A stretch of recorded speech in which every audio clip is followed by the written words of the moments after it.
Cheesecake. Why do we have cheesecake on this night as opposed to all the nights? Because it's delicious. Why not all the nights? That's right. It is because so as we're sort of wandering in. The reason is because this is actually a harvest holiday as well. Shavuot is actually was a harvest holiday as well as many of our holidays are. And so we have the fruits and the dairy, the green and the dairy, that's just as we do the rest of the time. Because this is when mommies have milk. Think about it, they've just given birth and all right, so what is tonight? Feel free to go in and out to get more different kinds of cheesecake. Orlando, we got to figure out how to dry ice and send some on. I just don't need the grief. We're going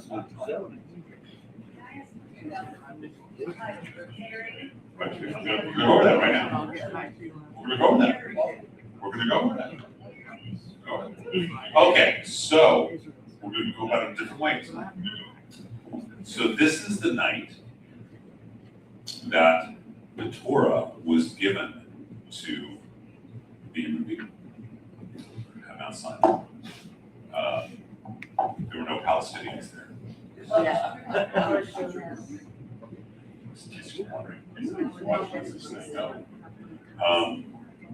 So it is a harvest holiday, so that's one person's split.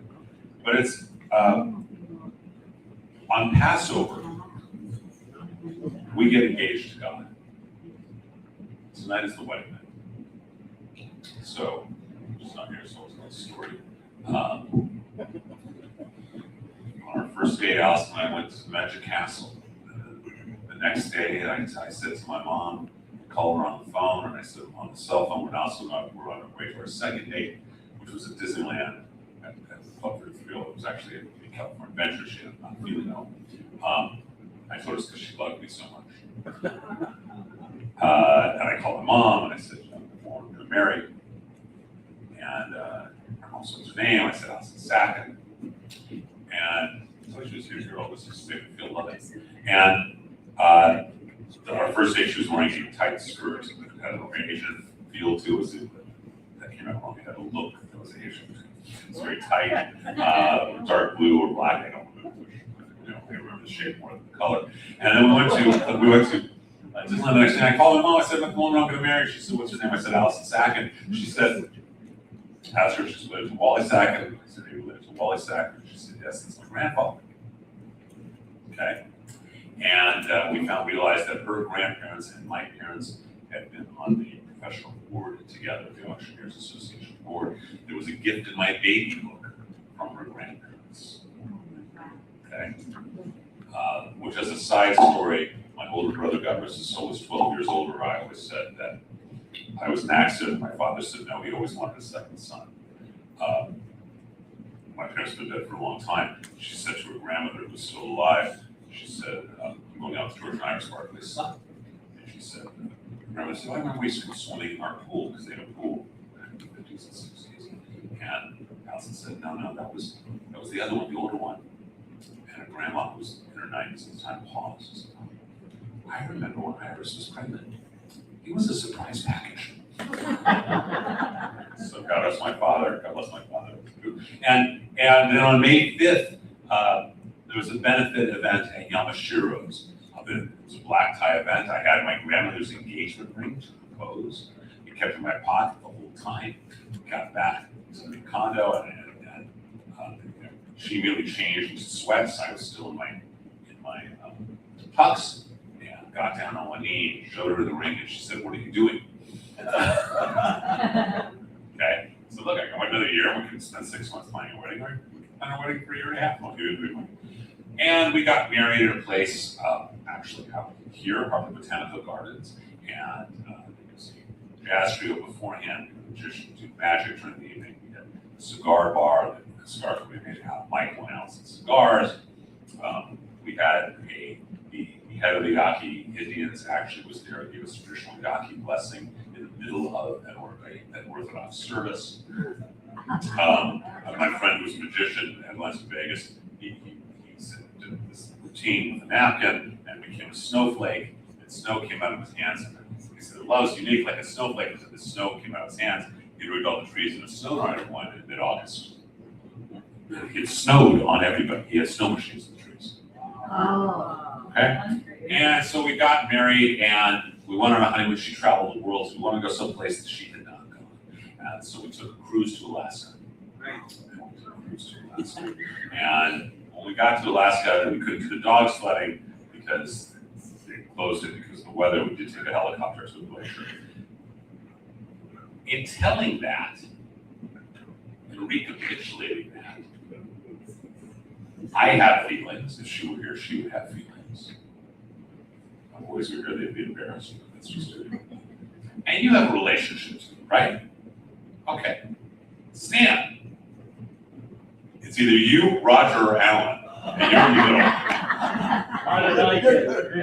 And they both been going like this the whole last 5 minutes because they knew what I was going. Stan, how'd you meet Sue Ann? I met Sue Ann. A very dear friend of mine was an attorney. Oh my God. Really? Yes. Oh, we want this recorded. For prosperity. A friend of mine was an attorney. Louder. A friend of mine was an attorney. He's embarrassed to say he had a friend who was an attorney. No, not quite. Anyway, he was in the music business, music publishing business. I went down to see him in his office one day, and in the middle of our conversation, in walks this young lady to put papers on his desk. She was his legal secretary at the time, and but I didn't meet her then. But you noticed her. But I noticed. Correct. And subsequently, he and I got involved in the music business, music publishing. And so I was at his office quite often, and Sue Ann was there. And one thing led to another. So what was your first date? Do you remember? Our first date? Was it Yamashita's? Yes, it was Yamashita. That's funny. Yeah. That's funny. Yeah, And then, So 55 years ago. yeah, that's right. and the Magic Castle was still there. Yes. It was there. It wasn't that old, but it was there. And then you went out for how long before you got married? 5 years. 5 years. Well, he had 3 kids. Okay, so and where'd you get married? In our home. In your home. Okay. In our living room. And who was the rabbi? Rabbi Moshe Rubinstein. Temples at his room. May his soul rest. And you've been married how long, not counting today? Well, this will be This year? 15 this year. 50 years. 50, oh, I know, we have a 50th birthday, 50th anniversary. Not till December. Yeah, well, it gives us time to plan as a fundraiser. If we're gonna celebrate your life. Yeah, that's right. And Roger, do you remember how you met Rita? Wow. No memory. What do you say? No memory. Yeah, no. We were going, You gotta use the microphone. She's talking, he's holding the mic. This explains everything. we were going. Give her the mic, she's I talking. had a good friend. We were in the Air Force, you know, and happened to be, he knew Rita. I said, "Really?" And then we went to a party. I was off that day. And that's how I met her. And where'd you get married, Rita? In Argentina. That's a big location, wedding venue. That's, wow, how do you cater that place? In my grandma's house. You got, In my grandma's in your grandmother's house, And the okay. reason, you know why? Because I didn't want to have, Rita, use the microphone. I didn't want to have a big affair or anything like that. I didn't even want a white dress, but my uncle made me do it. It did. And then I had to get a dress at the last minute. My grandma had a beautiful patio, beautiful home. So that's where we got married. Did you know the rabbi? I don't remember. And how many years ago was that? No, you're wrong, you're A wrong. long time ago, 60 years. How long? 60. 60 years. This year will be 60? The what? This year will be 60? About, yeah. Out. So when we hear these stories, everyone's smiling. You notice that? And everyone resonates and relates to relationship. I'm not going to pick on anyone else. Because I don't want to. Come on. Yeah, Alan's next. Alan. Alan is next. Exactly, you're newlyweds. So, but the point is that we hear the stories of a love affair, and we remember and we feel what happened, right? And it doesn't matter if we're watching a movie about a love affair. It doesn't matter if we're hearing the story of people in our lives or our own love affairs. It brings a feeling to us that's really very real. Thoughts are not real. Feelings are real. Okay? Feelings affect our physiology, our neurophysiology in a whole different way. Feelings are real. We remember things because we have emotional relationships to them, whatever that may be. I can't remember the color. I can't remember the color of Allison's skirt, but I can tell you exactly what it looked like. Okay? Because I have an emotional feeling relationship to it, right? You can't remember what the papers were that she brought in. You hadn't even gone out, but you remember she came in with papers. It's our emotional relationships. And so we tell stories in order to remember these emotions, to bring a member of ourselves back to ourselves, right? That's what we do. And we pass these stories down, and we tell these stories to our kids. And I'm told that at some point they will care. But we tell these stories to our kids, and pass them. I will tell you, it's been a while for the boys, but they both, when they were younger, had dreams with my mother, my father, my brother, my grandmother, all of whom died before they were born. Because they had heard stories how to connect. That's how we connect, is through our emotions, through stories. It's why Talmud is not linear. Talmud is the way that we actually think or feel. It's all over the place, but it's related to each other. Well, that's for our love affairs that we have. But there's a greater love affair that's been going on for 3,700 years. It's the love affair between God and the people of Israel. And we see on Passover, the Hebrew people got engaged with God. Shavuot, when he gave them the Torah, he gave us all the Torah, we got married. And the Torah is our ketubah. And our dowry is the land of Israel. Okay? 3 things make a Jewish wedding. You must have a ketubah, some sort of document, you must have an exchange of something valuable, and you must make love. You must have what's called yehud, or intimacy. Yehud is also the term that is used to describe when we're in deep meditation and feel unified with God. As Baal Shem Tov taught, God seeks for us to cleave. The word is yehud. So not like this, not like this, but literally like that. Like happens with a wedding couple on their wedding night. Okay. We got married, and we had, you do your hood, your private chamber, where they make love around your private chamber, your food, etc. There's something called a shomer sitting outside, and mine was a friend from the Aki reservation. He was like 6'1", 250, with hair down to his toes. Who, from all accounts, while we were inside the chamber, he was like this. From what I've been told, my mother-in-law, God rest her soul, had to talk to her daughter. Came up, saw my compadre remote, and scurried away. Okay? These kind of stories, these memories, when you first met her, when you first decided he was the one. These are the kind of things that when we remember them well, it deepens our relationship, doesn't it?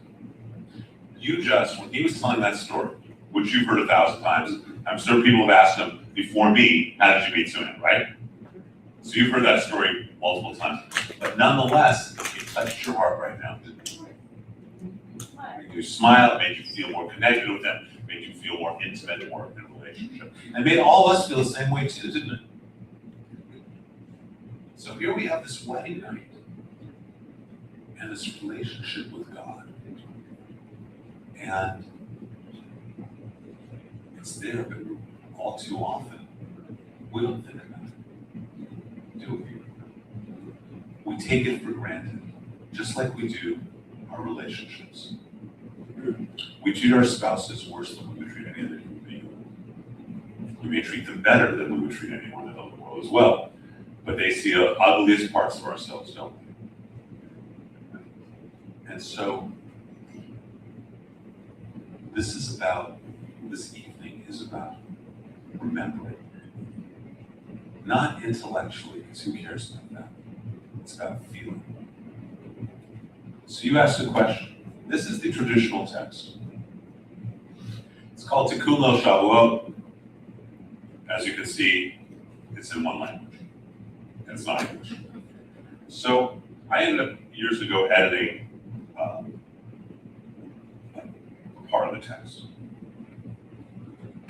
And so we could study it. Tikkun Leil Shavuot literally means, tikkun meaning rectification or reparation, the evening of Shavuot.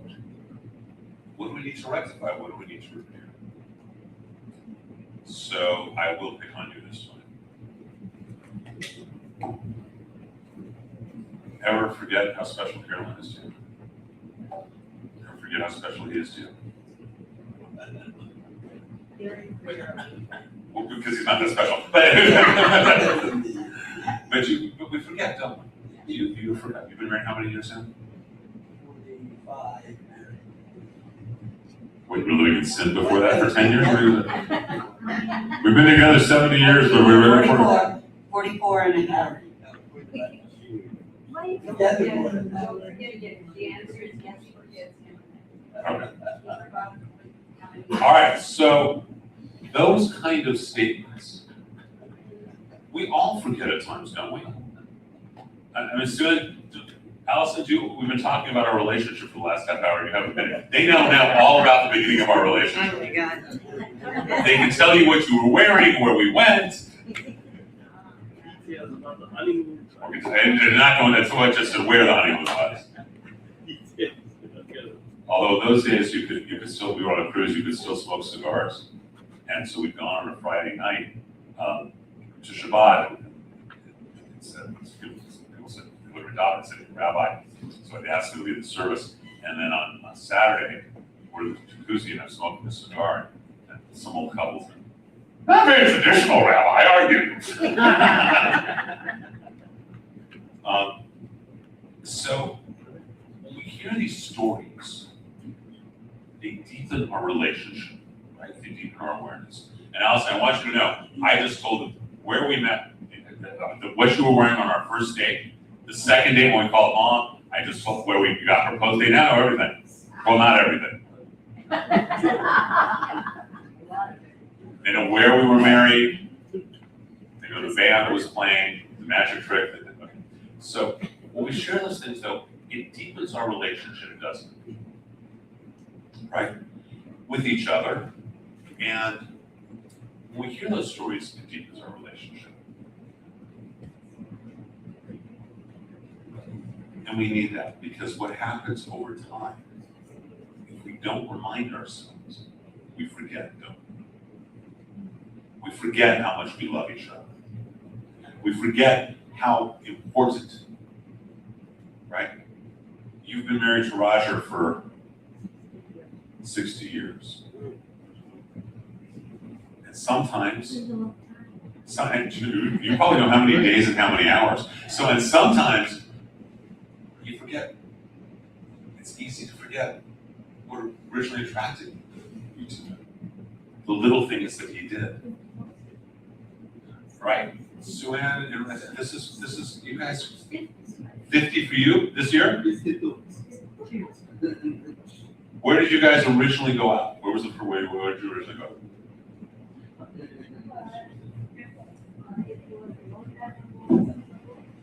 Was in West Ukraine. In West Ukraine. It was the West Ukraine.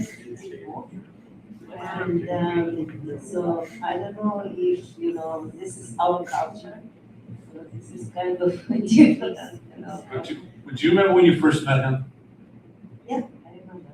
Like he remembered even, you know, better. One of you tell us how you first met, where you first met. 52 years ago, wow. I was going on vacation and Felix, we met just one time, we see each other one time.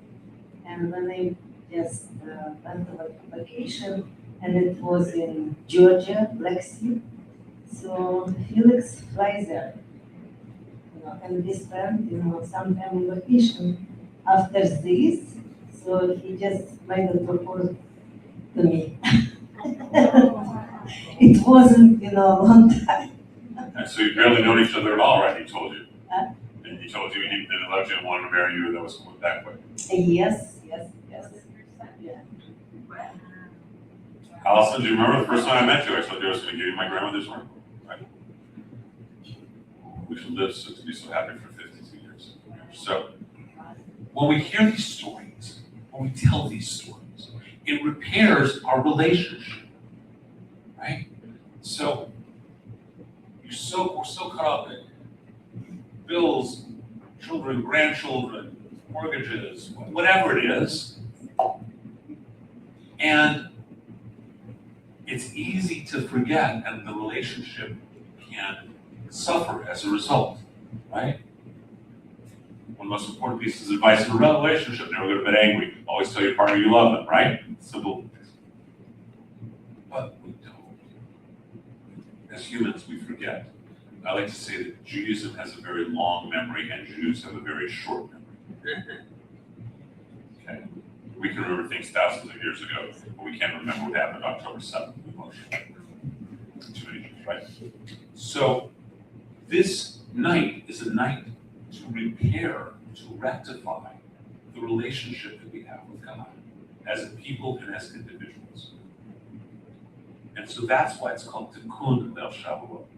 Because all year, as the year goes by, we forget. Right? Oh, we have these great high holidays. Do you know how many people come to me every high holiday? Oh, these amazing high holidays. I can't wait to come every Shabbat services. You know when I see them next? Next Rosh Hashanah. Now, I have no issue with that. I know they feel it in the meantime. But this is a way of saying we're repairing our relationship. Does that make sense? That's why it's called Tikkun Leil Shavuot. The text is really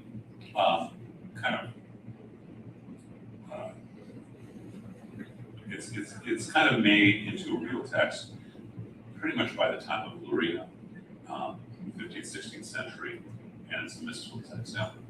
So that's what the text is in terms of the concept. That's what we study. So it's kind of like studying a ketubah. Or let's say that, Stan, you had kept a journal every day of your marriage with Susan. Okay? Just write down one little thing each day. And every year on your anniversary, you read it. Very first day one, all the way to that year. We have the boys, and I'm happy about it. You can ask them. They do journals every night. They have, Allison, how long is it? How old were they when they started? It's like 4, 5, something. And they're not fans of it, are you guys? But can we all agree that that will be something that will be useful for them in their lives down the road? Okay. So tonight is the night to remember our relationship with God. Emotionally remember, not intellectually, but emotionally remember our relationship with God. God's chosen relationship with us. Okay?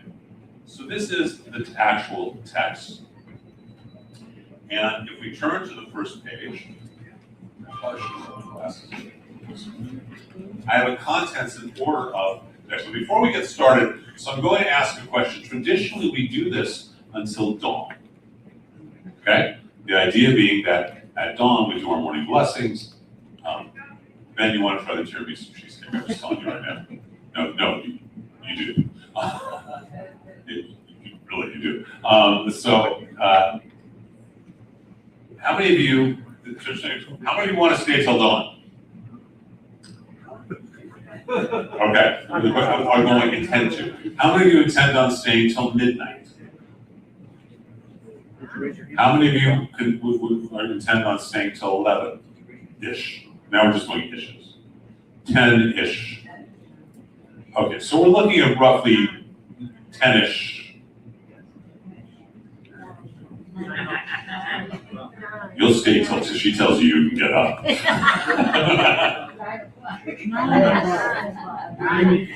So this is the order. I think it's a good idea to just kind of go over the what this is in terms of the context. And before we do this, this is also one of the times that we say Kaddish for our departed ones, because they are part of our history, they are part of our emotional relationship, they are part of who we are. So if you'd like to say Kaddish for someone, I ask that you rise as we call out their names. Just like Yizkor, this is a Yizkor, just like we have at Yom Kippur. So I think we probably all have different people to remember. So if we want to raise them, go hands up.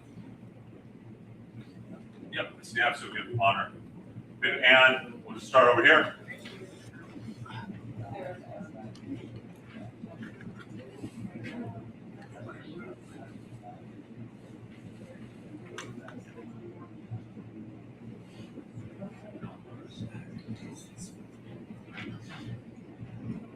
Well, let it do the microphones. You can also do the names, please.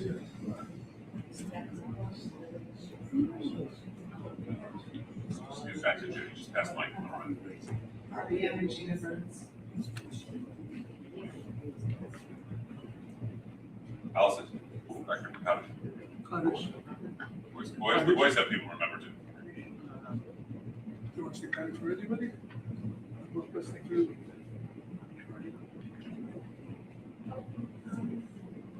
Not because it's not because it's the yard site, but just because, just like a Yizkor service that you don't get. Michael and Ethan and Michael Marco. Jack birthday, Sean birthday,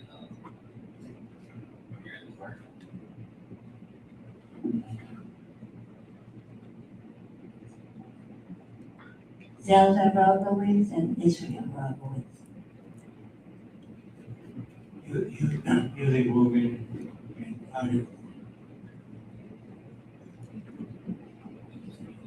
Albert Masliot, Ruby Masliot, David Slavo, and Annabelle Slavo. Mishpacha. One more.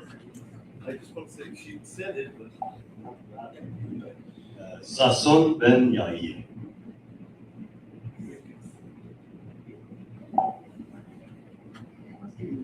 Shirley and Edward Levine.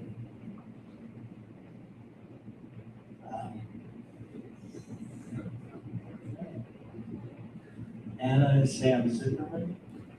And Ellen and Isidore. Dora Sylvia, Madeline Smith, Reagan Gupton.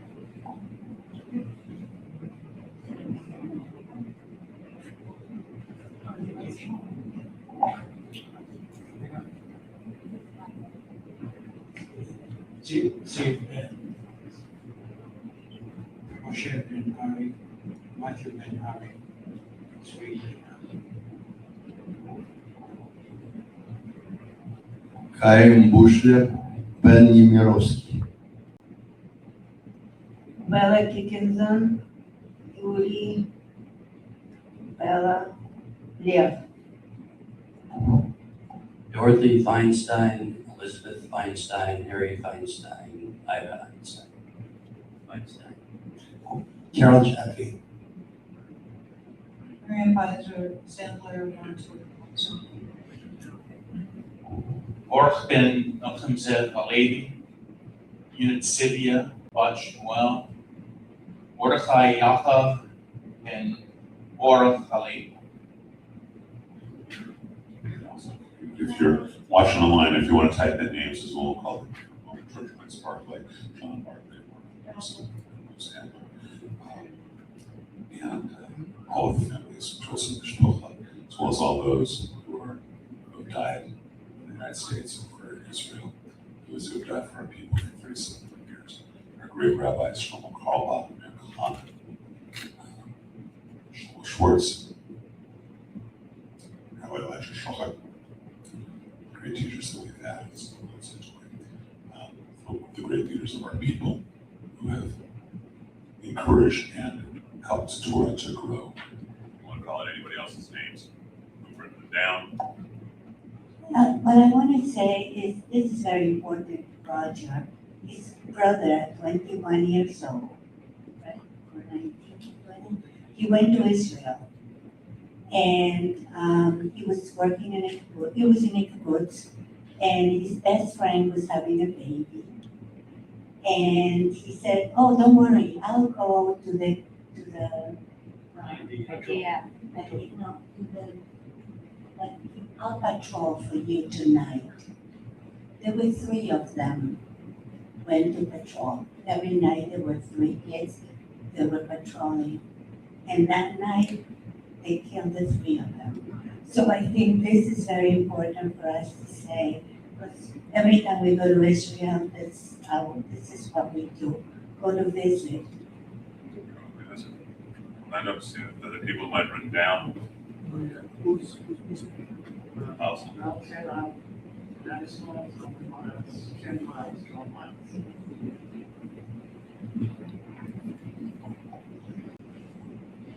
Markowitz. So we know where that's written down names.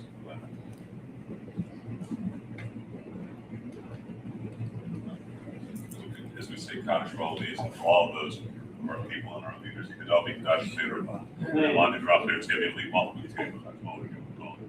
Chaye de kol Beit Yisrael, Bagalam is one to be Ish me Rabba Avarach, the Lam Male Mike. Yibrak Vishabak, Vifahar, Viframam, Vifnase, Vidadar, Viftaleh, Vitalal, Shemedi Kiddushah, Barifu, Le'ela Mikobir, Kata, Vashir, Katush, Kata, Vanachamata. Amin on Belma, Yeshlam, Rabba, Mishmaya, Vachayim, Aleinu, Yahweh Israel, Bimru, Amen. Osei Shalom, Bimam, Yasei Shalom. Aleinu, Yahweh Israel, Bimru. Amen. May the one ordains peace, near us, peace upon their souls, their families, their communities. Peace upon this community, upon this nation, upon Israel, upon all of the souls of the Jewish people, from the very beginning, upon our world, please God, as we say. Amen. So, because we believe our dead are with us. So this is on page 2, this is the contents, this is the schedule to read all this. Now, how many of you remember being in college and having cliff notes? Also, we take the phones, please. How many remember cliff notes? Okay, right. So you didn't do the reading that you're supposed to do. Or you did, just wanted to help it up. You got these little yellow books, and it was like all of War and Peace, 12 pages. And it was cliff notes. And if you didn't know the material, it was really not that helpful. It was a little helpful. If you knew the material but you forgot it, these cliff notes jogged your memory for each of those things. I met her when she dropped off papers the first time I saw her on a desk. That came out wrong. I saw her drop off paper on the desk. And then sort of these little markers. Well, that's what Tikkun El Shavuot is. The little markers that if we study them throughout our lives and throughout the year, in that case, this triggers the emotional reaction. Make sense? Okay. So this is the order of this book. This introductory prayer, which we're going to do. Then you have the beginning and end of each parsha of the Torah. First and last paragraph. That's way too high tech for me. You have I didn't write that collated. Oh, did I? I did. So, okay. So some of these you read more than just a paragraph, but you at least read the first paragraph and last of every single portion. Some of them, like the when the Ten Commandments are read, you read much more. Okay? And then you read a Kaddish. Remember, what is Kaddish saying? Kaddish is saying that God has made God's greater, because what we're doing tonight affects God. Since it affects God, that manifests in a different reality. So we're here, we affect God in the spiritual world, that manifests into a different reality than we were before. That's why what we're doing tonight helps the world. Okay. It's very clear. So we do Kaddish. Then we have the beginning and at the beginning and end of each book of the prophets and of the writings of Nevi'im and Ketuvim. Okay? In that, we read the entire book of Ruth. But otherwise, we just read the first paragraph and the last paragraph of Job, Ruth, so the different things, right? And we do a Kaddish. Then we begin the beginning and end of each tractate of the Mishnah. We do a Kaddish. Then we read from Sefer Yetzirah, which is a book of mysticism. That's where the concept of Sphira come from. And it's attributed to Father Abraham. And then we read a Kaddish. Then we read excerpts from the Zohar. We read a Kaddish about a Kaddish. And then we have another prayer. We have a list of the mitzvot. We have some other various texts. Then we read the entire songbook of Song of Songs, which is the essence of the love sonnet between God and Israel, or between a man and a woman. And then we have the concluding prayers. I'm just going to give you, because I know some people are going to bail early.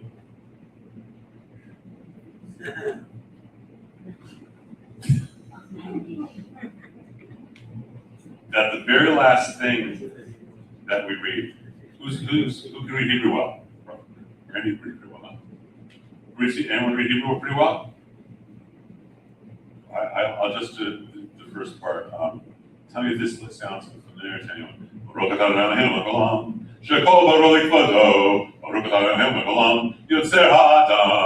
familiar to anyone?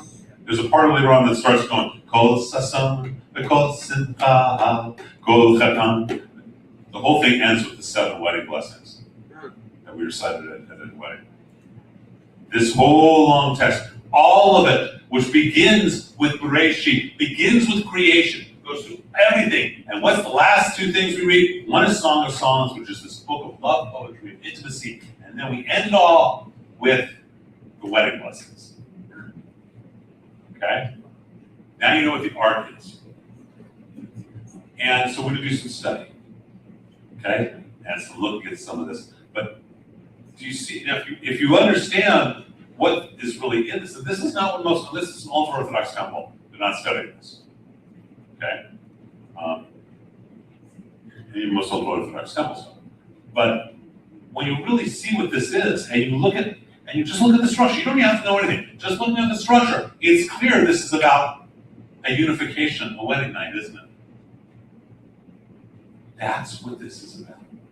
And so, the other part, besides fruit as a harvest festival, is what do we always have at weddings? What is there at every wedding? Cheesecake. Wedding cake! Doesn't have to be cheesecake.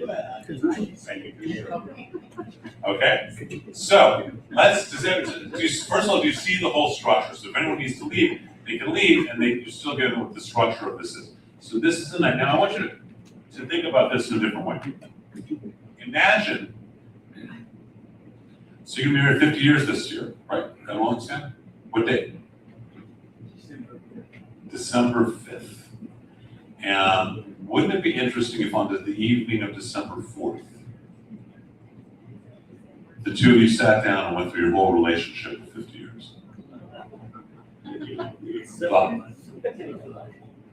The highs, the lows, having kids, the challenges, the joys.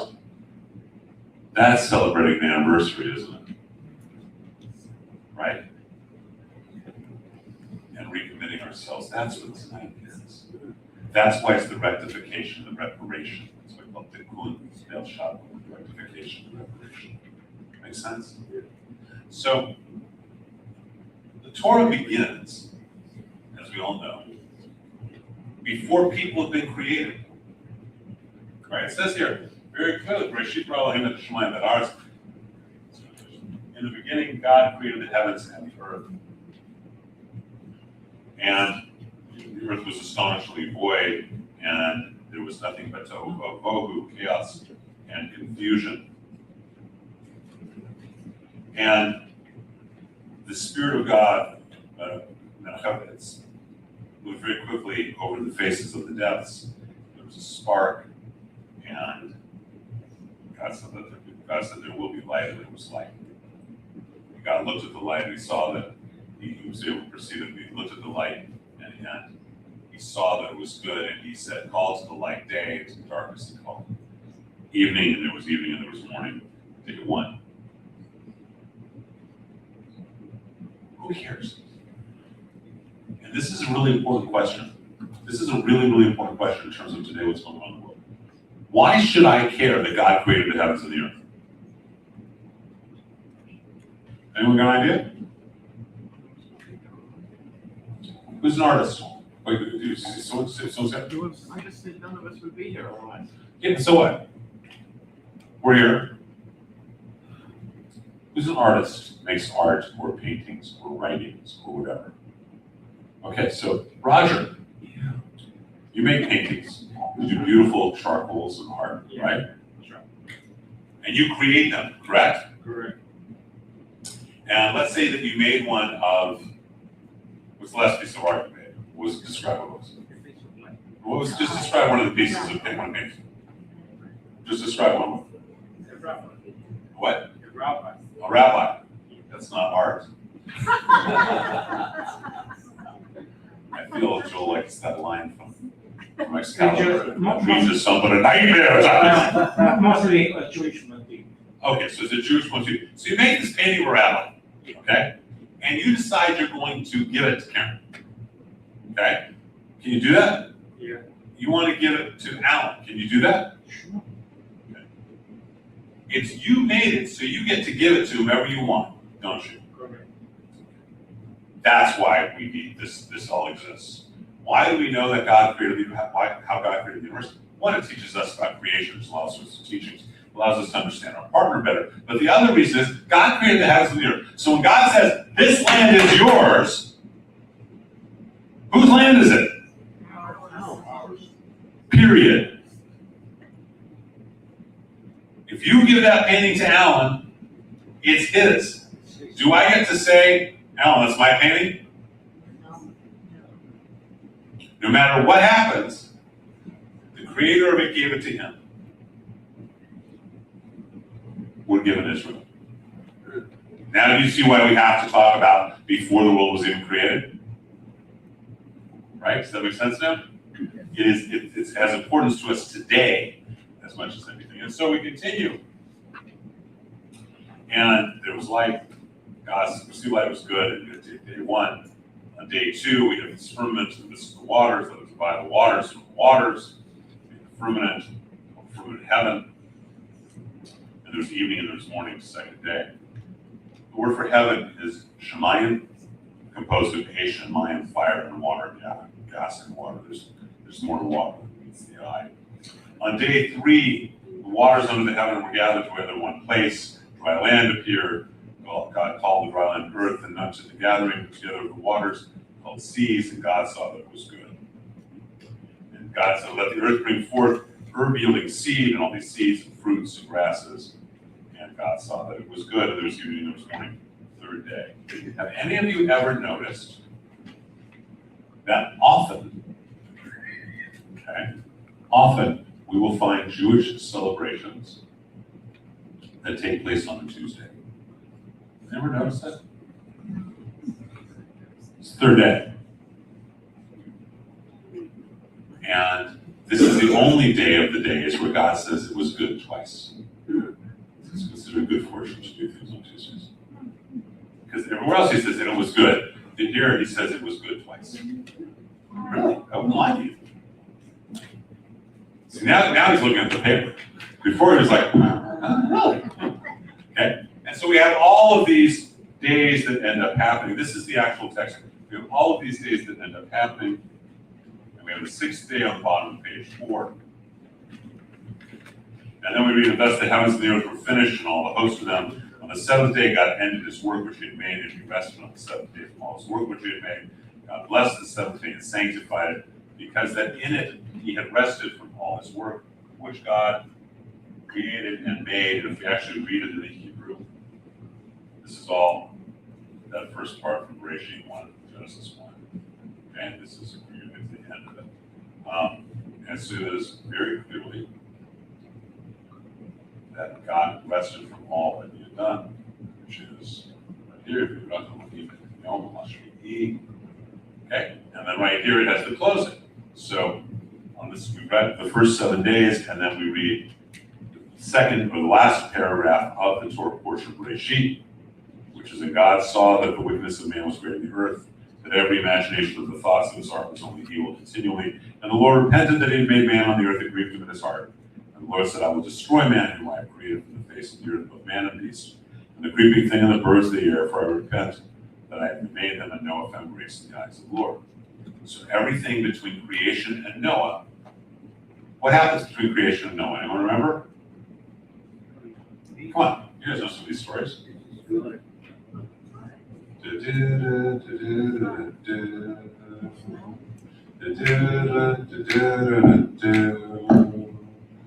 But who? But who calls that living when no gala given to no man? That's 900 years. Methuselah happens. Right? We got all these generations from Adam. We didn't talk about Adam. You ever hear this guy, Adam, Eve, right? The serpent. All of that happens in that first portion, right? It's all happening. We have the bookends. It's like the cliff notes. And then the next portion literally begins. Who would like to read on the bottom of page 5 where it says the opening of Parsha Noah? Come on, someone read. Pass the microphone to somebody. Come on, go, Francine's going. These are the generations of Noah. Noah was a just man and perfect in his generations, and Noah walked with God. And Noah fathered 3 sons, Shem, Ham, and Japheth. The earth also was corrupt before God, and the earth was filled with violence. And God looked upon the earth, and behold, it was corrupt, for all flesh had corrupted its way on the earth. Okay, and then go to the beginning top of page 6, which is the last paragraph of Parsha Noah. One. And Abram and Nahor took wives. The name of Abram's wife was Sarai. The name of Nahor's wife, Milcah, the daughter of Haran, the father of Milcah, and the father of Iscah. But Sarai was barren, she had no child. And Sarah took Abram, his son, his son, and led the son of Haran, his grandson, and Sarai, his daughter-in-law, his son Abram's wife, and they went forth with them from Ur of the Chaldeans to go to the land of Canaan, and they came to Haran and lived there. And the days of Terah were 205 years, and Terah died in Haran. So this portion begins with an introduction of Noah, ends with an introduction of Abram. What happens in between? Oh, come on. What? The animals, they came in by Tuesdays, animals, right? Noah, gonna build them, an ark, the flood happened, right? Where every animal got 2 except for the different types of flies, 13,000 different types of flies. Mark Twain. So, and we have Adam. So there are 10 generations from Adam to Noah, 10 generations from Noah to Abram. Okay? There's another piece. So it says here that, if we look, it says that Noah was a just man and perfect in his generations. And so our rabbis have a discussion, which we can spend the next 3 hours on. And the discussion of, is it easy to be good in a bad generation, to be the best in a bad generation, or is it easy to be perfect in a good generation? It's a very deep question if you think about it. Is it easy to be righteous when everyone else is righteous? is it easy to be righteous, considered righteous when everyone else is a shmender? Which is it? Alex, good. I mean, much harder to be righteous in a righteous generation. Okay? So that, but the rabbis have arguments about that. Moreover, it says here that Noah walked with God and was perfect, right? Now later on, when we have Abraham, not Avram, but Abraham, he's going to say to Abraham, walk before me and be perfect. So what does that mean? Randy, can I borrow you for a second? Okay. Randy is going to play the part of God. Thank you. Come on, Holy One. Now I'm going to play the part of Noah. I can walk behind. Does that take a lot of faith? That takes a lot of faith, doesn't it? I can see him all the time. Right? Abraham, on the other hand, now I'm living on faith, aren't I? The very beginning of our culture, the very beginning of our religion, God says to Abraham, walk before me. Okay. Noah, I got it. I can see you. I can see proof. I can see something. But you Jews, you're not going to see anything. You're going to see the results.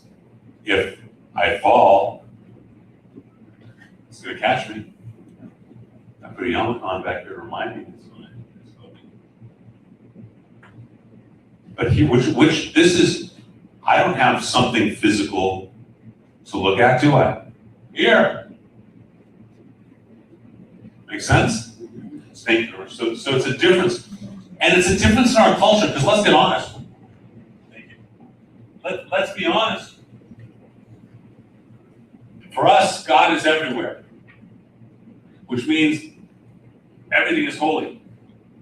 But there's not one little icon I can pray to, is there? Whole lot easier just to have an icon, isn't it? Oh, here's my sacred cow, my false god. Ironically, it's a phone. Right? Which is for many people. But whatever it may be, there's no idol, is there, in Judaism? That's a lot harder. So for the rest of the world, God is saying with Noah, walk beside me. But for us, we gotta walk in front. It's a lot harder, isn't it? Right? I don't have, how many of you have ever been to a very, very, very traditional Catholic Easter? Or a really, really old Catholic church? And you've got all of these statues that are prayed to, aren't they? Yes. They're not prayed with, they are prayed to. And they change how they dress depending on the season. And even in Holy Week, the icons of Jesus are dressed and put in different positions depending upon whether it's before the Last Supper, whether it's the Last Supper, whether it's after it's been captured, whether it's being tortured, whether it's after when he's crucified, whether it's on the Via Dolorosa, when he's on the pathway to crucifixion, whether it's at the crucifixion, whether it's after he's dead, whether it's after he's risen. All the icons are in different positions the whole time in a traditional Catholic church, old traditional Catholic church. If you've never been to one, there is one here in Los Angeles. Go to the one at Alveda Street. Yeah. Okay? You'll see it. It's very powerful. We don't have that. Right? The little kid says to his grandpa, where's God? God points to this crucifix. Says, there's God. Little Jewish grandkid says, Grandpa, where's God? Grandpa says, where do you want him to be? Where isn't he? What do you think? Okay?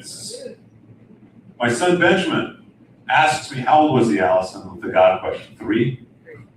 Asks me, Daddy, where was God before there was God? How's that for a great question? He doesn't remember what I said to him. Ask God. right? Look at the difference, right? As opposed to in a Catholic tradition, right there. All this is applicable today, isn't it?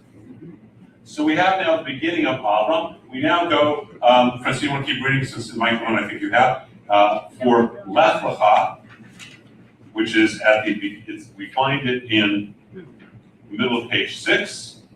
And the Lord said to Abram, get out from your country and from your family and from your father's house to a land that I will show you. And I will make you a great nation, and I will bless you, and make your name great, and you shall be a blessing. And I will bless those who bless you, and curse him who curses you. And in you shall all families of the earth be blessed. Boy, that's all true, isn't it? We're looking there in the coal mine. Let's look at what the Hebrew says.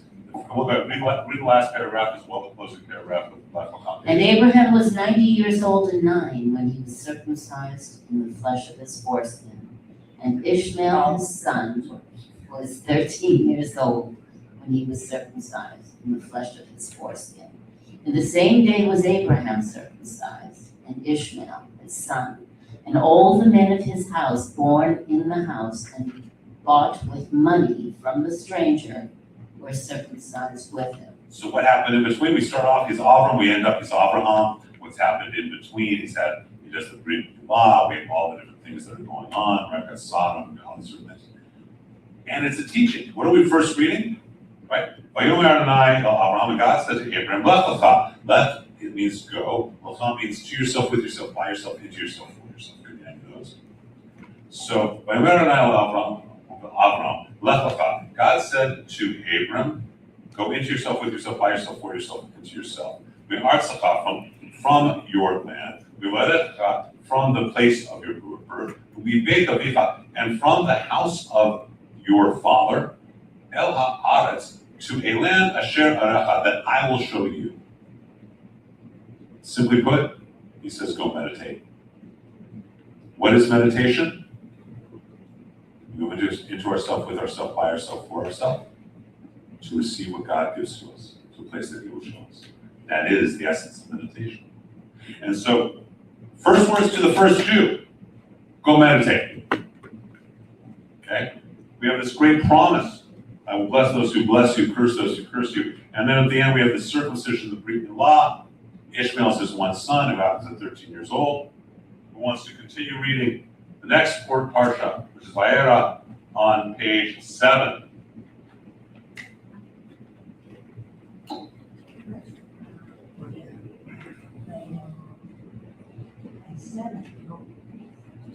Top of page 7. If you don't get there, I'll start reading it in Hebrew. And the Lord appeared to him in the plains of Mamre, and he sat in the tent door in the heat of the day. And he That's looked why was he up, sitting? Because he just had the dull rock. Wow. That's faith. Come on. and he lifted up his eyes and looked, and lo, 3 men stood by him. And when he saw them, he ran to meet them from the tent door and bowed himself to the ground and said, My Lord, if now I have found favor in your sight, pass not away, I beseech you, from your servant. Let a little water, I beseech you, be fetched, and wash your feet, and rest yourselves under the tree. And I will fetch a morsel of bread, and you comfort your hearts after you shall pass on, seeing that you are come to your servant. And they said, So do as you have said. So this is where Abraham is sitting outside of his tent, recovering from the circumcision. 3 angels come, 3 men come, rushes up to greet him. We learn about greeting, them being a host, greeting guests, and the guests come in. And as the parsha close, if you can continue reading, please. And it came to pass after these things that it was told Abraham, saying, Behold, Milcah, she has also borne children to your brother Nahor. As his firstborn and Buz his brother, and Kemuel the father of Aram, and Kesel and Hazo, and Pildash, and Jilplat, and Bethuel. And Bethuel fathered Rebekah. These 8 Milcah did bear to Nahor, Abraham's brother, and his concubine, whose name was Reumah. She bore also Teba, and Gaham, and Nahash, and Makah. So what happened, what's these things that came to pass, what happened in between? Another boy was born, right? Isaac was born, and what happens after Isaac is born with the Akedah that we read on the holidays? And he almost sacrificed that whole, and remember this stuff? You guys remember a lot of this stuff? So we just do the first part, the 2 parts. And then we have, after that, Sarah, which is when Sarah dies, right? And we go through this, we go all the way through. You can go tracking each of them. The idea being, I am going to be conscious of your desires. I didn't say I was going to pay attention to much, so I was going to be conscious. Because you weren't alone. The people behind you and over here also. You know. But we got the everybody waiting for. So all of these different stories we start to hear, right? And after Sarah's death, we start to use the generations of Isaac. That ends with Jacob, so that's the whole life of Isaac. Parsha told us. As we get to Parsha number 18, Parsha Vayetze, and it goes into Jacob went out from Beersheba, and then it ends really in the morning. Laban got up, kissed his sons and his daughters. Jacob went on his way, and the angels of God met him. It goes over and over. We just hit the top and end of each one. Okay, and if we go to page 12, we get to the last part, and Jacob lived in the land of Egypt 17 years, so the whole age of Jacob was 147 years. And the time drew near that Israel must die. So the beginning of it is with Jacob dying, and the end of it, and Joseph saw Ephraim's children in the 3rd generation. Joseph said to his brothers, I die, and God will surely visit you. So we end. So Joseph died, being 110 years old. They embalmed him, and he was put in a coffin in Egypt. Strong, and will be strengthened. So that last portion begins with Jacob's death, and it ends with Joseph's death. And we go through the whole Torah portion we go through the whole book of Genesis. Does that make sense to everyone? Okay, I want to do a lot of different things tonight, so we're not going to spend too much time on any one thing, because I do okay? And then we start the book of Shemot, of Exodus. And I want to point out something before we go on. The last line. So Joseph died being 110 years old, and they embalmed him, and he was put in a coffin. Can you embalm Jews? Yes. Yes. That's not why we bury within 3 days. It has nothing to do with it because it's fine embalming. We bury within 3 days because it's compassionate to the survivor. Yes, sir. They found Joseph's tomb in Egypt. What? A long time ago. There was a statue of him in a coat of many colors with a red beard. Oh, cool. They were like, this has to be Joseph's tomb. So he was in Egypt. It's just more, science. Yeah, the next is doing a whole movie that's about to start on that. Yeah, how the biblical history of the archaeological. Picking up on what Joe just said, they have a carved stone in the Egyptian Museum, but it's in this basement with this document on it. With this, Yeah, That context. with the contents of the story on it, and the Egyptians do not show it. doesn't go with the popular story. So we go through the whole book of Genesis. The idea by reading the first and last paragraphs is we get a feeling of the whole thing. Remind ourselves of the relationship. We met at Los Angeles. You probably didn't even notice him. And but I noticed her. We went out on a date. I was in music publishing at the time. We got married. We did it for 5 years. We got married at 7. I met him on vacation by the Black Sea. And he very quickly proposed when we got married. Okay. We went to the Magic Castle, and I proposed on May 5th in a black, in a black tie tuxedo, and she wasn't sure what I was doing. Right? It's true. That's true. Because I'll go on for the ride, but, right, we got married, with all these things. It's a recapitulation, it strengthens the relationship, it strengthens our relationship with God as individuals and as a people. Because if this is all part of a covenant over and over, then we really don't have anything to worry about, do we? Right? I mean, we do, because we're in this room, but on a grand scheme, it's like I remember Nate Elder once saying that he thought all these climate change people were idiots. Why? Because they're saying that we're going to destroy the earth. His point was, no, Earth's going to be here no matter what. We may not be. We may go the way of the dinosaurs. Earth's just fine. The Jewish people have a covenant with God. And so we keep redeeming that. We then go through Exodus. I am going to go through soon because I want to get some things wrong. I don't do that again. And we go through Exodus. And again, then we get to the Shavuot, and we start looking at different things. And we get to this whole preparation. So we get to the Song of the Sea on page 16. This is where we read more than just the first and last paragraph. This part of Exodus, because it's about the preparation of getting to Sinai. And then we get to Parsha Yitro on page 18. Okay. And we talk about Jethro, and the people who were going out. Instead of this last paragraph, it's got a lot more than that, doesn't it? If we turn to page 20, we see all of these words. And so we stand traditionally. May I borrow that again, please? And so we stand up on page 20 as we read the essence of the ketubah.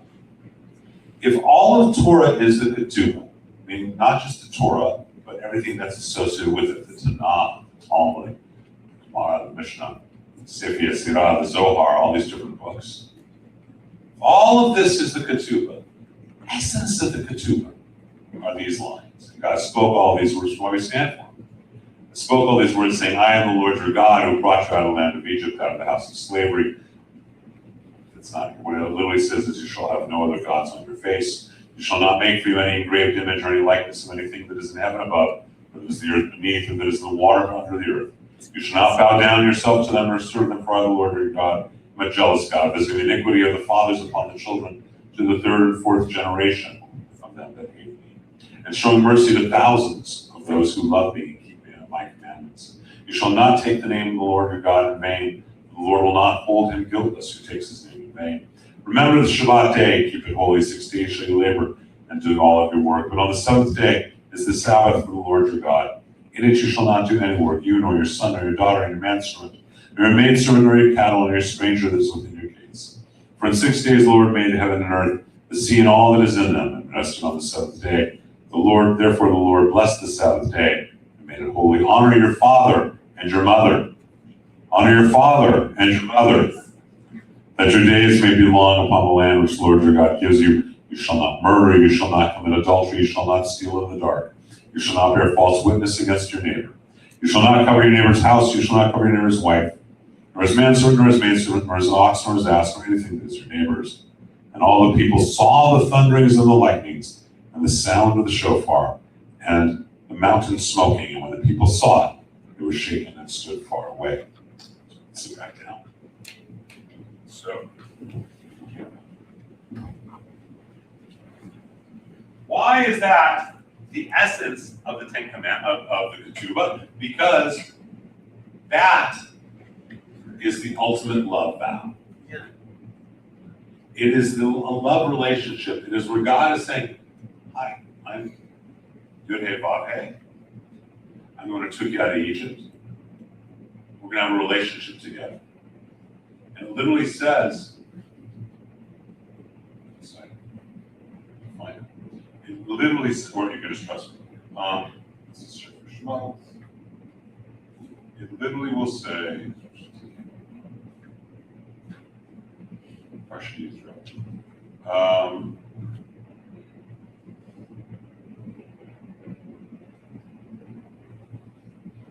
one second while I find it.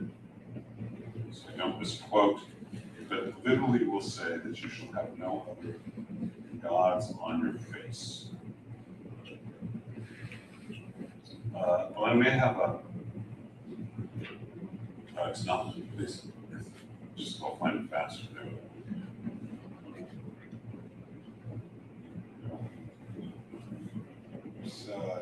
Okay, here we go. Never mind, I found it.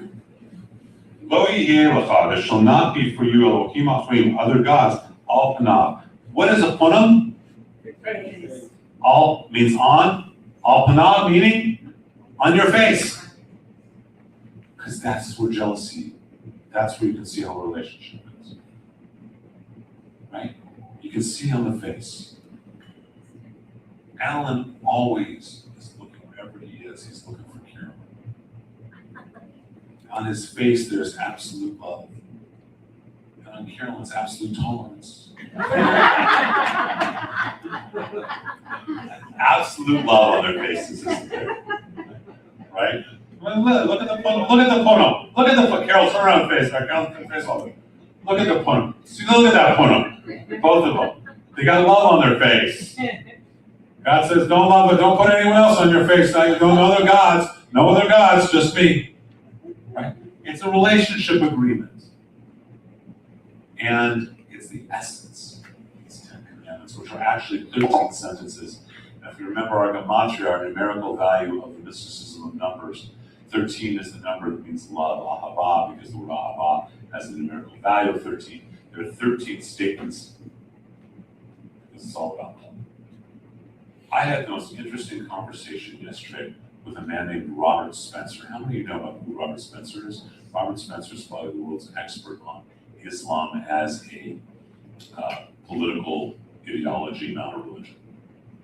Okay, probably the world's expert. He'll be for this coming Sunday, and he's hated by everyone. He's the ultimate Islamophobe. By the way, a word created by the Muslim Brotherhood. How many of you really, if the word Islamophobe was created by the Muslim Brotherhood? But so it's very controversial. He's very in your face, and he cites and quotes text. That's what he does. He's a scholar for 30 books. And I ask everyone at the end of the show, I ask, so what's the one word, what's the one phrase that defines you? It's your soul. That's who you are. And this guy who's such, people hate him. People really, really hate this guy, and some people love him. And he says, love. Because I'm not saying that ironically, it's love. It's because I love so many people that I'm so disheartened and angry that they are hated and persecuted because they have a different belief. I love telling this story. I tell it periodically. I don't know last time I did. There was a man who saw he was the greatest baseball player in history up to that time. He had more home runs than Hank Aaron. He played in Japan. When he got up to the major leagues in Japan, he could not hit the curveball, so he started with a samurai sword master. He hit the curveball, and as I say, he had more home runs than Hank Aaron. He then went on to become the manager of one of the Japanese teams, the Tokyo Giants of Shavuot. And at the end of his career, a sports writer had asked him, what's the one thing you learned? Baseball. There's one lesson to teach about baseball. And he said, the heart of all things is love. The 10 Commandments is the essence of love between God and us. He didn't give them to other people. He gave them to us to share with other people. God blessed you to bump into her when she was walking into an office. But he blessed all of us for you to tell that story. Okay? You received the direct blessing, but as a result, you were a light for all of us, sharing that blessing with all of us. That's why this is the ketubah. It shares for all of us. Does that make sense? And so that's why these 10 Commandments are hard. Yes?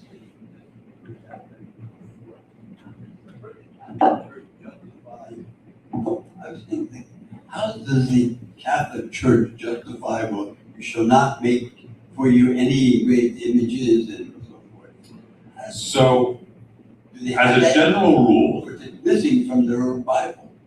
I don't know. They give- so as a general rule, I try and tell Christians and Catholics, don't talk to me about Hebrew scripture unless you know Hebrew, and I don't talk about your scripture, your theology, because I don't know Greek. Now, this happens to be my theology, however. And if you understand traditional Catholic theology, Christian theology, God and the imagery are one and the same. So think of H2O. It is water, steam, or ice, but it is still H2O in all three forms. There you have the Father, Son, and Holy Spirit. That's the general analogy of this too. That's a good rule. Okay. It's also why there are Jews who will not even look at a cross. I don't know why. The cross is not a symbol of God. It's only a symbol. But so does that help a little bit? So, you start getting into other questions when you start going into the iconography, you start going into the genuflecting and that kind of stuff. But just going the wrong one, I was going to read you from the wrong one. Okay, so we go through all this. We get through all of Exodus. We get through Leviticus, Numbers, Deuteronomy. Right, and it ends on page 26. There's not arisen a prophet, right? Not arisen since in Israel a prophet like Moses, who the Lord knew face to face. And all the signs and the wonders which the Lord sent him to do in the land of Egypt, to Pharaoh, to all his servants, and to all his land. And in all that mighty land, and in all that great and awesome deeds which Moses performed in the sight of all Israel. Zach, he says, Zach, be strong, and you will be strengthened. Every line, we could spend days on each one of these lines. Look at something that it says. Someone read where it says, line 11, and all the signs and wonders. Someone read that. And all the signs and wonders which the Lord sent him to do in the land of Egypt, to Pharaoh. Okay, so he did these signs and wonders to Pharaoh, go on. And to all his servants. So everyone who's a servant of Pharaoh, he did the signs and wonders. Makes sense, right? And to all his land. Whoa! I get it, right? Which is every line we can tear apart like this. Okay, Moses came, he was so great with God face to face, and he did these wonders and miracles for Pharaoh. Makes sense? He did these wonders and miracles for Pharaoh's servants. So he did these wonders and miracles for Orlando. They did the wonders and miracles for all of us because we're Orlando's servants. Okay? And his land. What does that tell you about the land? It is alive. That's exactly right. It has a consciousness. And if you don't think land has a consciousness, wake up. Because there are places I haven't gone since the fires, but I can still walk the land in Malibu of Camp S. Kramer. I feel differently. I can drive your way in the road. I feel differently because I grew up praying and davening and being there at the camp. Can all of you relate to places like that? Yes. Some place in your life that was different. The land felt different. Israel. No. How many of you have been to Israel? And you felt different?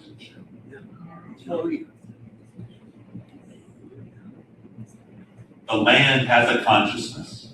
God created the land with that consciousness. And it sings in a certain way. That's why it's fighting over Israel. Where else in the world can you grow strawberries, watermelons, and mangoes in the desert? Do you remember when we went by those watermelon greenhouses? You have breakfast here. You go to Israel, you have Israeli breakfast, right? How many of you have done this? For those of you who have not, you go to Israel, most of those have a big Israeli breakfast. Big buffet. And they've got this amazing fresh fruit, strawberries, mangoes, cantaloupes, watermelons, honeydews. It's great. It's all fresh. And kind of think about, well, wait a minute, how they can import this fruit? And then you realize they didn't. They desalinated the water and they made a paradise. That's Golda Meir said. So the land has a consciousness. Then we get into the prophets. So we go through all the prophets, Joshua, and each of them, I just put here Joshua is the first prophet and Malachi is the last. I want you to read something, however, on the top of page 28, actually bottom of page 27. Who wants to read the last verse from the entire section of prophets? That's Joshua and Judges and Jeremiah and Ezekiel and Isaiah and all those guys. Who wants to read the last verse from the book of Malachi? Okay, which does not have the opening lines, by the way. This is the one book that does not have opening lines from its book. It only has the closing. Please read it, Fiona. Remember the Torah of Moses my servant, which I commanded him in Horeb for all Israel, the statutes and judgments. Behold, I will send you Elijah the prophet before the coming of a great and terrible day. Just before the Messiah comes in and do the last line.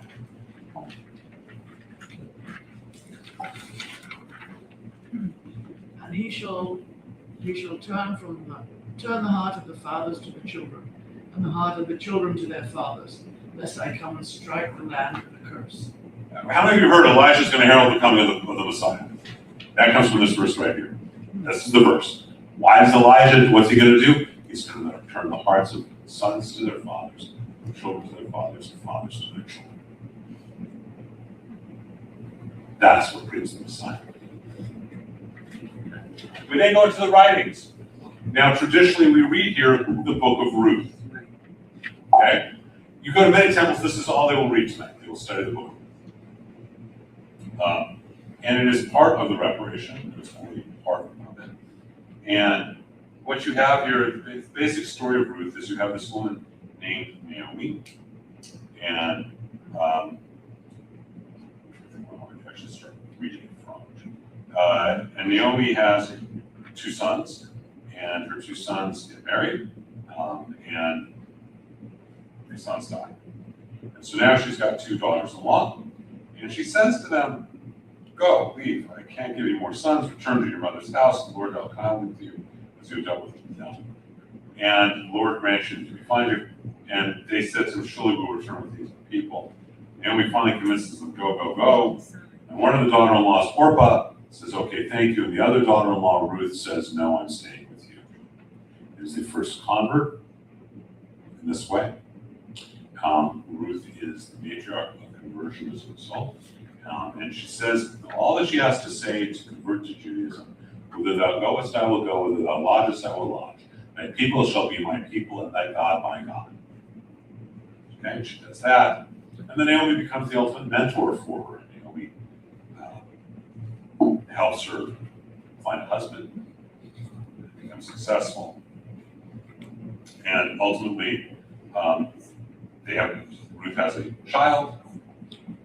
This is now on page 33 of this handout. And she has a child, and this son is born to Naomi, and they call this son Obed. So Ruth, there's Naomi, right? Ruth has a child, Obed. Obed has a son, Jesse. Jesse has a son named David. And so the greatest king, King David, David HaMelech, is the offspring of a Jew by choice. From this we get the teaching that the Mashiach will be born as the son or daughter of a Jew by choice. Okay? So no matter what you may think, if you were born Jewish, if both you, the husband and wife, father and son, father and wife, father and mother were born Jewish, no matter what you may think, your son is not the Mashiach. You know how we know that Jesus was Jewish? He took over his father's business. His mother thought he was God. He thought his mother was a virgin.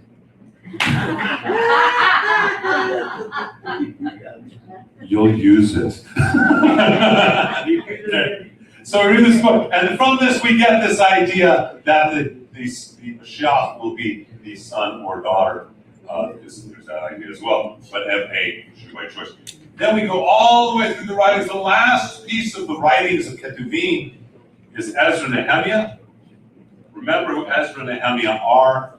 They are the ones after the temple is destroyed who convince the the Babylonians to let us go back and rebuild the temple. The 39 laws that we have about what you can't do in Shabbat come from Ezra and Nehemiah. Because they say you can't do this or this or this. We have to take off on Shabbat while we're building the temple. And from that, you get all the other Meshuggah, all the laws that you got to do on Shabbat or can't do. Okay? We say Kaddish. And we do from the Mishnah. We have from Berachot, which is actually the first part of the Mishnah of Berachot is at what time may you recite the evening Shema. Okay, when you're bound to, when you're not bound to. And we go through all of the Mishnah. Okay? The last piece of which is Rabbi Joshua ben Levi said, in the world to come, the Holy One, blessed be He, will make each righteous person to inherit 310 worlds. For it is written that I may cause those that love me to inherit. Yesh, this. And that I may fill their treasure. So Rabbi Simeon ben Halacha said, the Holy One, blessed be He, found no vessel that could contain blessing for Israel, save that of peace. As it is written, the Lord will give strength to His people. The Lord will bless His people with peace. Peace is also all right. So at that point, we're done with Mishnah. Right?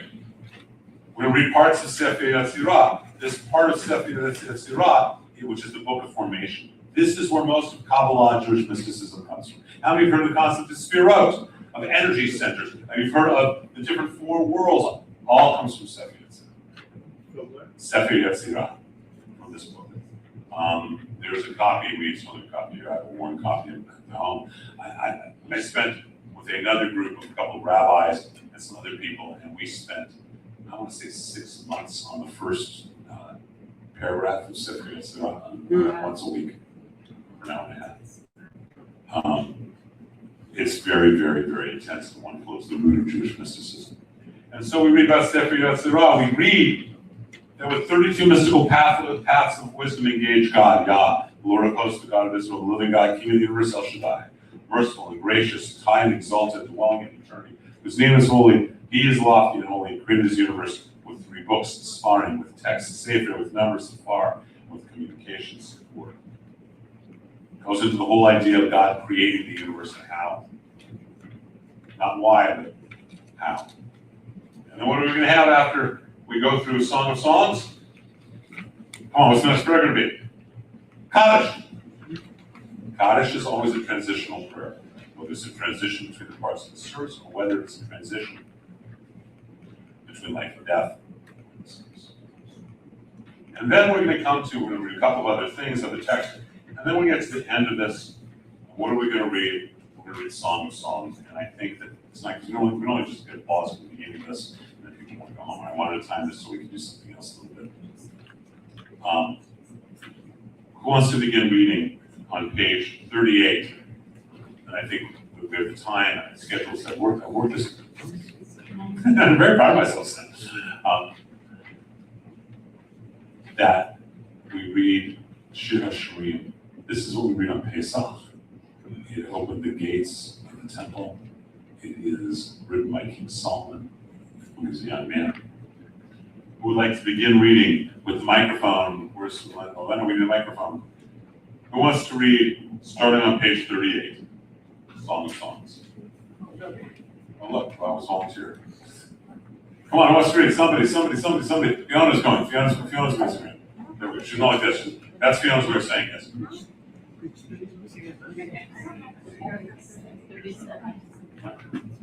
45. Page 37.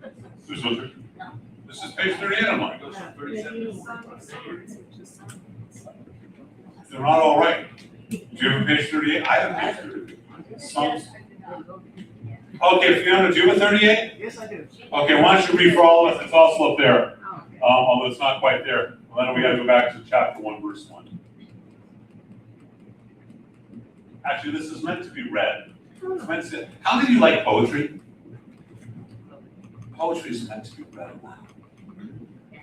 So read the poetry of the love sonnet. Please, Fiona, begin.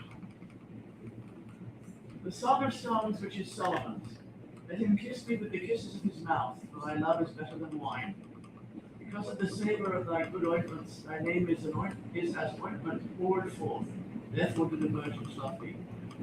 Draw me, we will run after thee.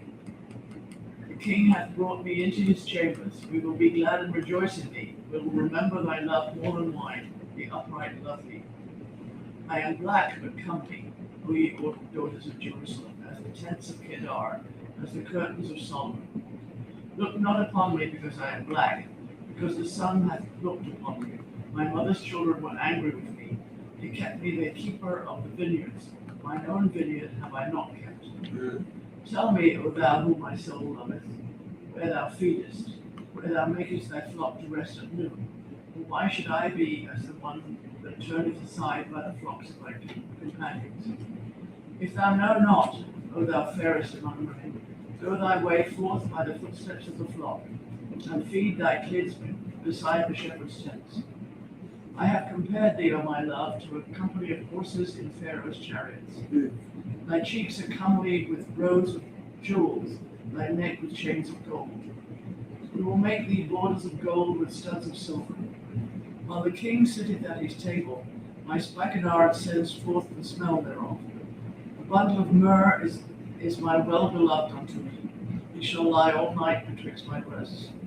My beloved is unto me as a cluster of camphor in the vineyards of En-Gedi. Behold, thou art fair, my love. Behold, thou art fair, thou hast dove's eyes. Behold, thou art fair, my beloved. Yea, pleasant also our bed is green. The beams of our house are cedar, and our rafters of fir. So, this is supposed to be a really spiritual book. It kind of sounds like soft porn, doesn't it? It does. Oh, this is not the most. You can read through this. This is past soft porn. Why?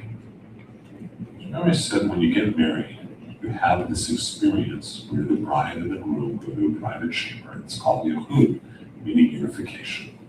Oh, I'm going to be done inside 15 minutes. I heard what the audience wanted. We're going to be done in 15 minutes. Yes, I heard what everyone wanted. What the majority wanted. We made it. So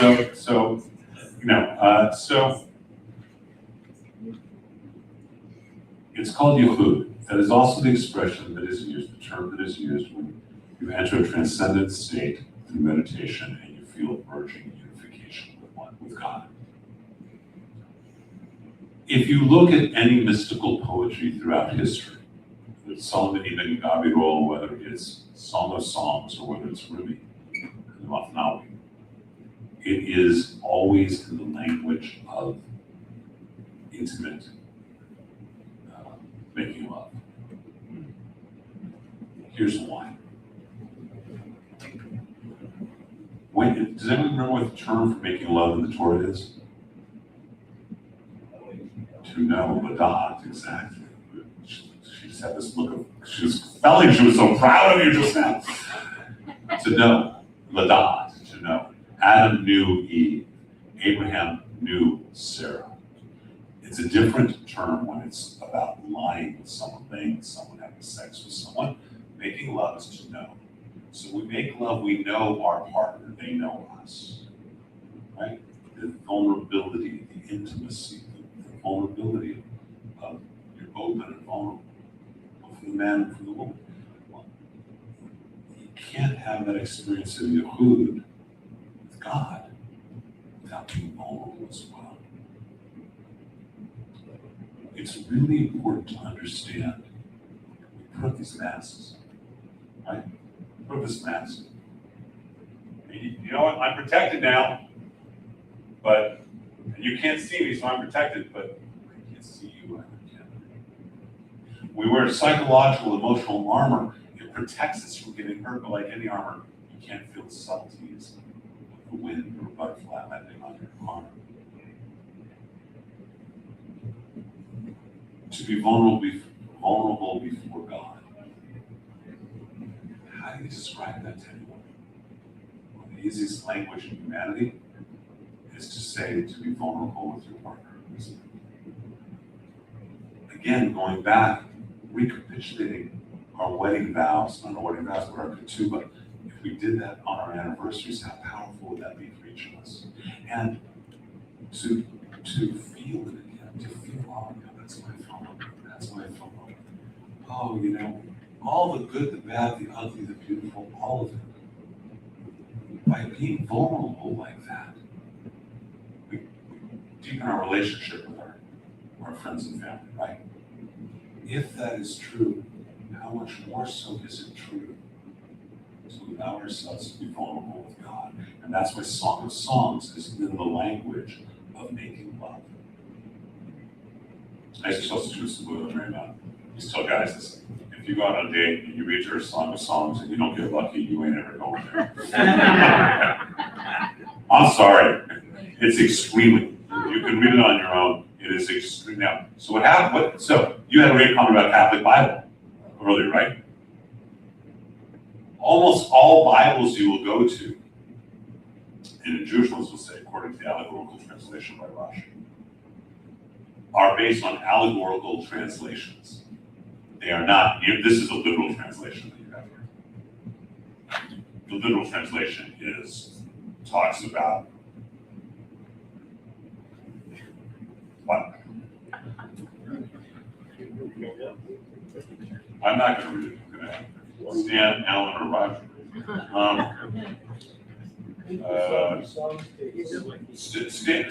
Whichever you wants to do it.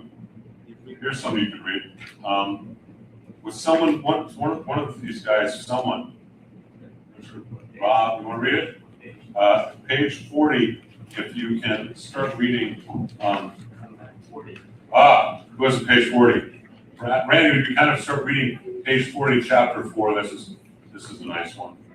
But you gotta listen carefully. Oh, he needs the microphone. Randy, remember you do this in 1-900 voice. 1-900 temple near Simcha with the Randy. Behold, thou art fair, my love. Behold, thou art fair. Thou hast dove's eyes within thy locks. Thy hair is a flock of goats that peered from Mount Gilead. Thy teeth are like a flock of sheep that are even shorn, which came up from washing, where every one bare twins, and none is barren among them. Thy lips are like a thread of scarlet, and thy speech is comely. Thy temples are like a piece of pomegranate within thy locks. Thy neck is like the Tower of David built more south. Whereon there hang 1,000 bucklers, all shields of mighty men. Thy two breasts are like two young roos that are twins, which feed among the lilies.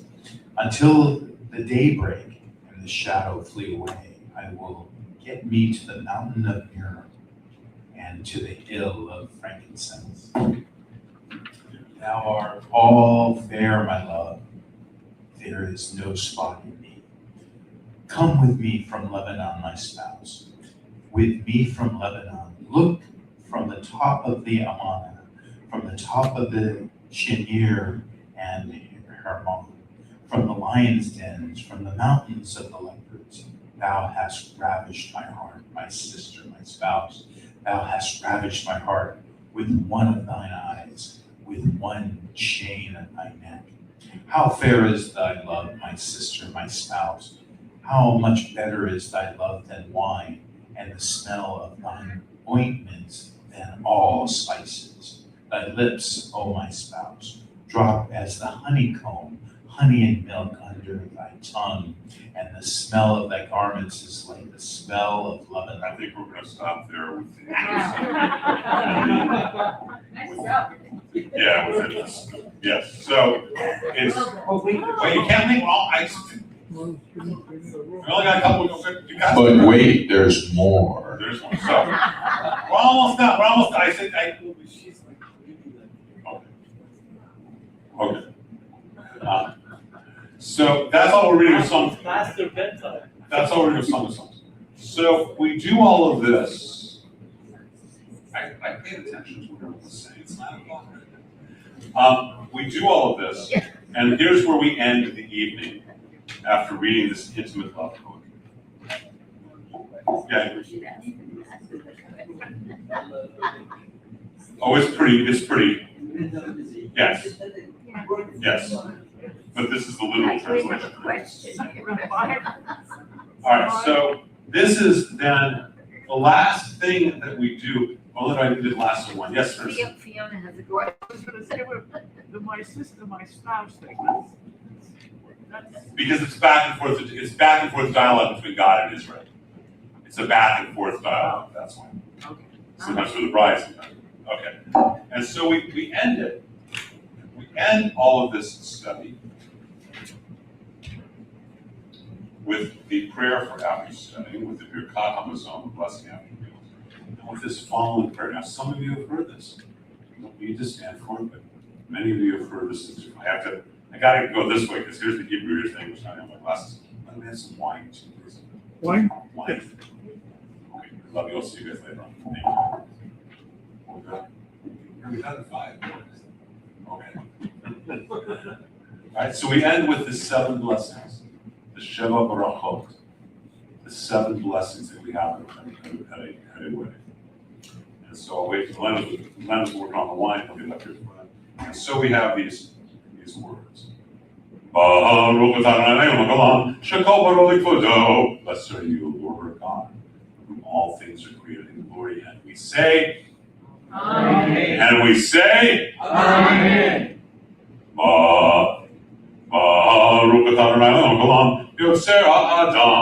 Blessed are you, Lord our God, ruler of the world, who formed humanity. And we say,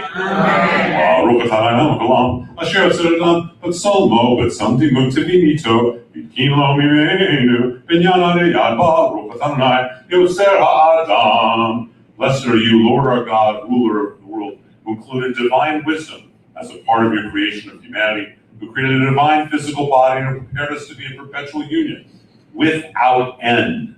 Blessed are you, Lord our God. Blessed are you, Lord our God, who formed the human being, and we say, Amen.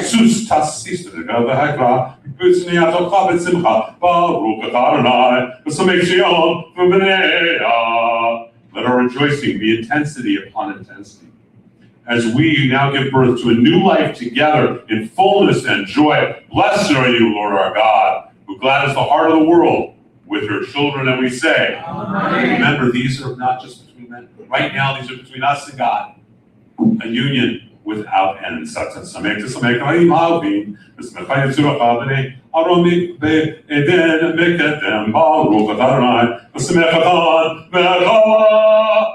Gladden these beloved companions. It's us and God, even as you rejoiced in your creation of the Garden of Eden so long ago. Blessed are you, Lord our God, who gladdens the bridegroom and the bride, and we say, Amen.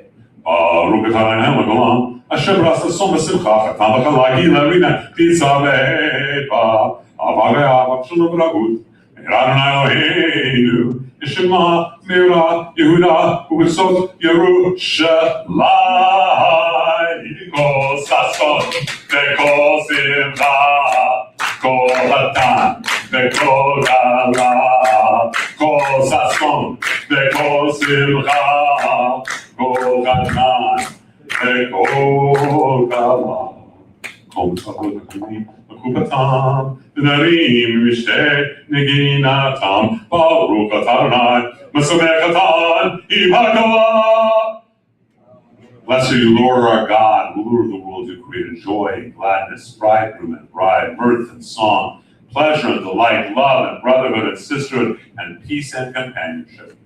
Creator of the small and the large, may there soon be heard in the physical world, in the hearts of all your creation, the voice of joy and the voice of gladness, the voice of the bridegroom and the voice of the bride, the voice of jubilant bridegrooms from their canopies, and of young people from the feasts of song. Blessed are you, Lord our God, who gladdens the bridegroom with the bride, and we say, Amen. We rise to the ultimate, bless you, the ultimate sign of partnership.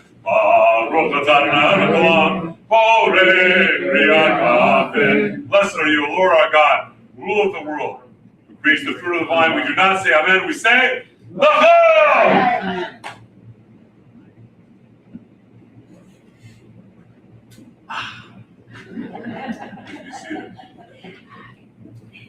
So I heard You went, majority of people said 9 o'clock. Okay, 9 to 10. How did I do? perfect. All right. Okay. Do you guys get how special this is then? What this really is about? It's not about the study per se. It surely is not about the book of Ruth. Only it is not about even Song of Songs. This is a night that is a teaching on a macrocosmic and microcosmic level. The microcosmic level is we should say this with our partners, with our husbands, with our wives all the time. Right? Do you remember why you fell in love with Helen? Can you share, or is it just too embarrassing?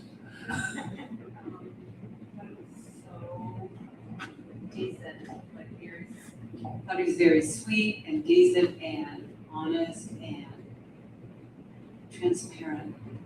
Boy, were you wrong. I have no, you were absolutely right, weren't you? Yeah. And you've been married 44 years. 3/4 years. And there have been ups and downs in those 44 years. Of course. And in the downs, you didn't necessarily remember those things, did you? Right. Stan, almost 50 years. I'm asking you, I should ask Suzanne. You married, like all of us, you married up above your class, so I'm gonna ask Suzanne. So it's the right thing to do. So Suzanne, 50 years, almost, is what I'm sure, right? Do you remember why you fell in love with Stan? Many things. Just a couple, or one? His personality and his love of everything. Okay, his love for everything. Yes. And there are times, I'm sure in the 50 years, you guys have had ups and downs, joys and fights, right? Yeah. And there have been times you forgot about those things, right? The microcosmic level is we do this, as this teaching for all of us to do this in our own lives on a microcosmic level. Macrocosmic levels to remember that this is the key of Judaism. We have a covenant. We're not chosen to be better. We're not chosen as favorites or anything else. We've chosen God and God chose us, the way husband and wife choose each other. That means you see the best and the worst. And that's part of the beauty of it, isn't it? And that's what this is really about. That's what this text is really about. It's a recapitulation in a way that reminds us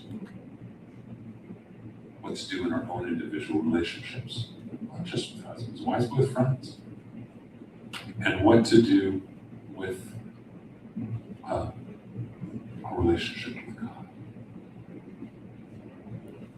I had a phone call earlier today, and someone asked me if I would talk with their daughter. They're getting married. And she's married a non-Jewish guy, and would I do that? I said, I've done that. I can count on 3 fingers how many times I've done that in my life. And in 2 of them, I knew that the non-Jewish person was going to convert. They did. And the 3rd one was, he was 88 and she was 92 or something like that. So, seriously, they did. We strung the tallest up in their condo in Beverly Hills. I was like, sure. But I learned a long time ago, you never say no. You sit down with me if you're not going to do it. Because even if you just say no out of hand, they will as a couple hate Judaism. Now, I'm not going to do it. And forgetting about the religious theology part, they've known each other 5 months, getting married in June. I should say I'm not going to, anything could happen, but I'm probably not going to because they have not had certain conversations. I said, we're going to talk Sunday and Monday. But you guys haven't had the real conversations in these 5 months. Where you said, this is important to me, this is not important to me. Have you had the conversations? Okay, you would never let your kid be baptized, and your answer is, you don't need to have your kids baptized. That's a different statement. Right, so you all agree that that kind of statement doesn't bode well for them, does it? Because they're not being honest and open And that's what we need in successful relationships. And it's what we need in a relationship with God. I was talking to someone else not too long ago, and he hadn't spoken with his wife about something that was going on in his life. There's a lot of pain. He likes to be, he likes to be, like all of us, indestructible, right? And when he talked to her, A, I think he physically started feeling better, but B, it opened up another place for them. He just didn't want her to see him in a weak way or whatever way, which is all silly because the more transparent we are, the stronger we are, isn't it? This is a holiday about being vulnerable before God. And taking the time today, tonight, tomorrow, taking the time to open ourselves to others, to friends, to family, and especially in this time to open ourselves to God. You think God doesn't know the secret that you're hiding?